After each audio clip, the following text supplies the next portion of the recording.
Welcome to the Exposure Magazine podcast from the heart of the British nuclear test survivor community.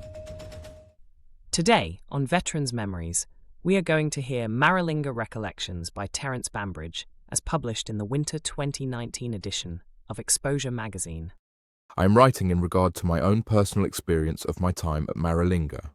I was stationed with the balloon unit as a mechanic, with the role of looking after all of the vehicles and machinery being used by our unit.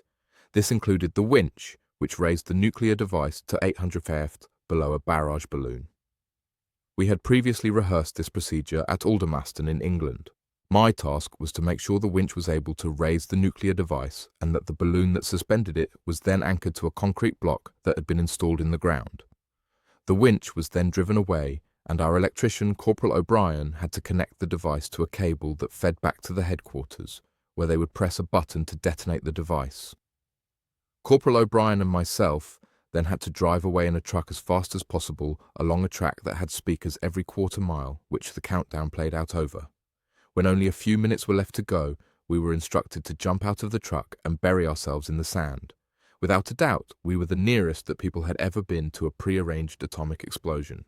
The following day, we were issued protective clothing, but were instructed not to expose ourselves, and if we wanted to go to the toilet, we had to do it in our trousers.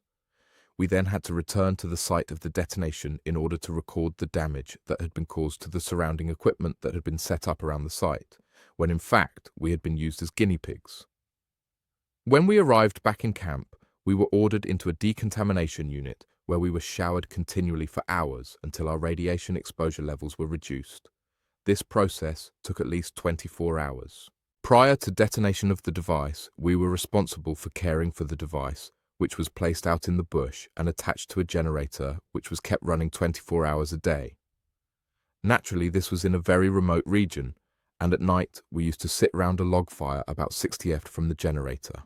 We were always surrounded by a ring of dingoes, and the only way to check the generator was to pick up a burning stick and charge at the dingoes to scare them away. The whole balloon unit was stationed miles from the main camp and lived under canvas with all the scorpions, funnel web spiders and dingoes who used to walk around our tents at night, often one side of the dingoes totally exposed to their ribcage, having had all the flesh burnt off of them by a previous detonation. I would be extremely grateful if you would ask your readers if anyone had any knowledge of Corporal O'Brien's whereabouts, and I would like to contact any members of the balloon unit who were out there on the Antler mission. Regards, Terence Bambridge. If anyone has any information on Corporal O'Brien, please write or email us at editor@exposure.press, and we will pass your details to Terence. Thank you for joining us on the Exposure Magazine podcast. We hope this retelling of Maralinga Recollections by Terence Bambridge has shed light on the enduring legacy of the British nuclear tests. Thank you for joining us today as we bring Exposure Magazine to life.